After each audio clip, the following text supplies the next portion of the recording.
All right, let's get to the cylinder head assembly. Start putting the top end together. I've previously gone through, this is a 7/16 coarse thread tap. This socket is a tap holder. They're super handy. They hold the tap real good and they're square. I've already run through all the bolt holes. We are good on all the threads and all the threads are cleaned out, and you need to do that. It's imperative because you want to have accurate head bolt torque. I make sure that the deck of the block is completely clean, and I just used some blue paper towels to do that. And then we're going to take our head gasket and we are going to set it in place. I just wanted to note, when you're installing these head gaskets, usually one side looks like this, it's solid in between the cylinders, and the other side looks like that, where you got the individual rings. This side goes up. So put the gasket on like this. You can flip the gasket to the other side and put it on upside down, but don't do that. Just put the gasket on like that and it will be fine. And make sure that it looks like everything is where it should be. We aren't missing any holes. And it looks like we're good to go everywhere. As I've mentioned in earlier videos, I keep all the old gaskets so I can compare the new ones, and I have already compared that one to make sure that we're dealing with the same thing. You know, have some difference where there's a coolant passage that's not open that should be, or vice versa. There's our head. And make sure your rag doesn't get snagged on the sharp edges and leave little shards behind. Make sure everything's nice and clean. I even like to kind of go over it with my hand just to make sure there's nothing stuck there. It doesn't feel gritty or anything. We're gonna set this head on carefully.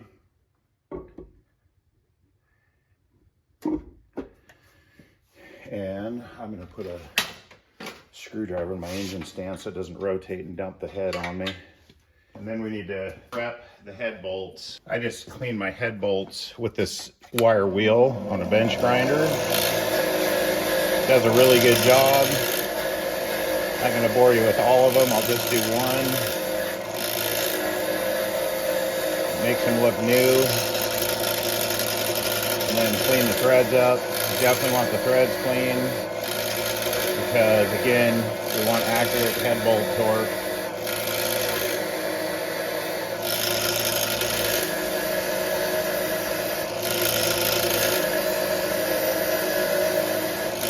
Anyway, that makes a pretty nice, clean head bolt. Here's all of our head bolts cleaned and ready to go. And this is a little unique to some of you guys. Also, I wanted to point out, there's two intermediate length bolts. You got your long ones and you got your short ones, and you have this one and this one. And those bolts, they go here and right here, and don't put a long one in there or you will be sorry. The short ones go down there, that bottom row.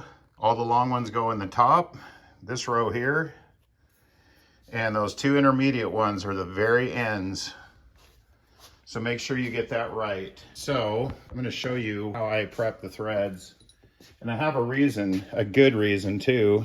You wanna wrap this, you wanna spin the bolt the direction that you're tightening. So rotate it like that. I don't let the thread tape get over the end because I don't want it loose in the coolant passages. I wrap it pretty generously. And the reason I do that is because if you want to retorque the head, you don't have sealant, you don't have a seal that's going to break, that's cured out because it's, you know, been a day or a week or a month later or whatever. The Teflon lubricates the thread really well. If you're in the middle of a job, and this is a biggie for me because we're super busy, very often I get pulled away if I'm trying to do these things during the day, like assemble an engine. I have so many distractions, it's not even funny. And I can just walk away. I don't have to worry that my thread sealant is gonna cure out on me while I'm taking care of other stuff. So this is how I've done it for a long time, decades. The reason you want to wrap it clockwise, the direction that it tightens, is because it's going to wrap the tape onto the thread even harder as you screw the bolt into the hole. You don't want to wrap it on the other direction, or it's just going to try to unravel the tape as you screw the bolt into the hole. So the Teflon actually lubricates your threads as you're torquing the bolt and seals the threads at the same time. I don't put anything on the head gasket itself. I am gonna put a minimal amount of oil under the head of the bolt just so that we get an accurate torque read. So these are the intermediate ones. Again, these guys go right here. You'll know if you got them in the wrong spot because you can see how far that sticks up out of the hole.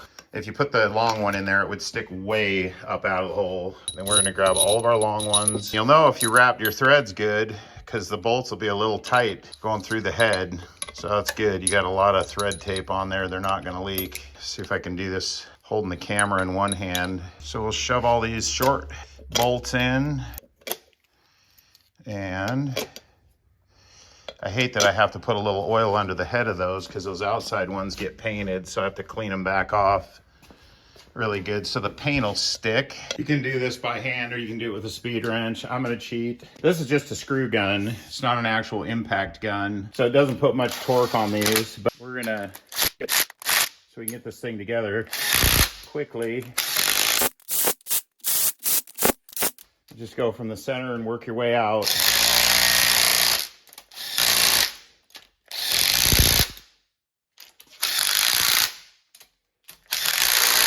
So they're probably all torqued to about 30 maybe right now. Now we're gonna grab the torque wrench and we're gonna set the torque wrench to 70. It's kind of hard to see even when you don't have a camera trying to look at it. So there's 70. This little ring locks the handle so it won't turn. And then do this in steps. It's not even torqued to 30. They probably weren't even torqued to 5 or 10. But I don't set the torque wrench twice.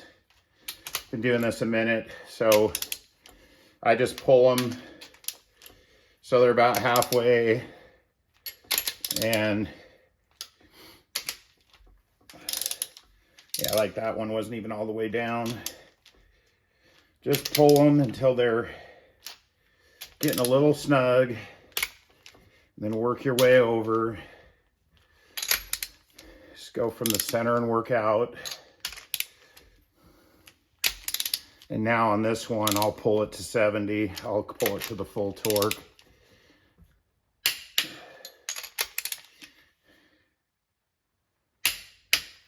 And yeah, that Teflon just lubes it up and just makes the bolt super smooth going in for an accurate torque reading.